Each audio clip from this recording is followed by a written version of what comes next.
புதுவையில் என்ற பசுமையான கிராமத்தில் லோகேஷ் மற்றும் ரக்ஷன் என்ற 2 நண்பர்கள் வாழ்ந்து வந்தார்கள்.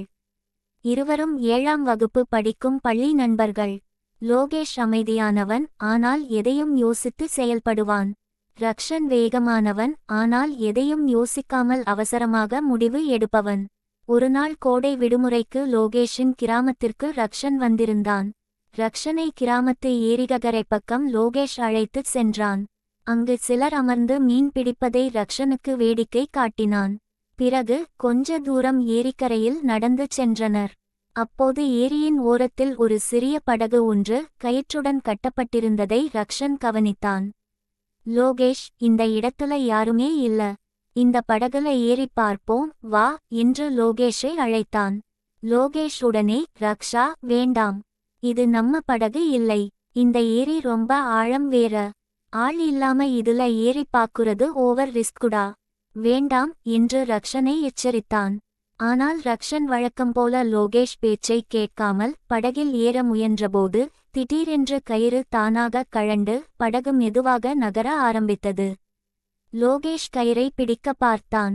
முடியவில்லை. படகு ஏரிக்குள் நகர ஆரம்பித்தது.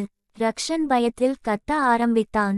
லோகேஷ், எனக்கு பயமா இருக்கு, ப்ளீஸ் என்னை காப்பாத்து என்று அலறினான். லோகேஷ் பதட்டப்படாமல் அருகிலிருந்த பெரியவர்களிடம் போய் விஷயத்தை கூறி அழைத்து வந்தான். கிராம மக்கள் விரைந்து வந்து படகில் இருந்த கயிற்றை பிடித்து இழுத்து ரக்ஷனை பாதுகாப்பாக மீட்டார்கள்.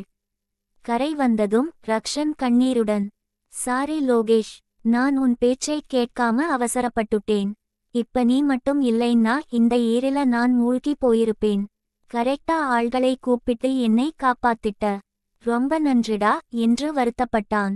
லோகேஷ் சிரித்தபடி, ஃப்ரெண்டுனா ஆபத்துல ஹெல்ப் பண்றது மட்டுமில்லடா, அந்த ஃப்ரெண்ட ஆபத்துக்குள்ள போக விடாம தடுக்கிறவனும்தான், இதுக்கு எதுக்கு சாரி என்று சொல்லி ரக்ஷனை சாந்தப்படுத்தினான்.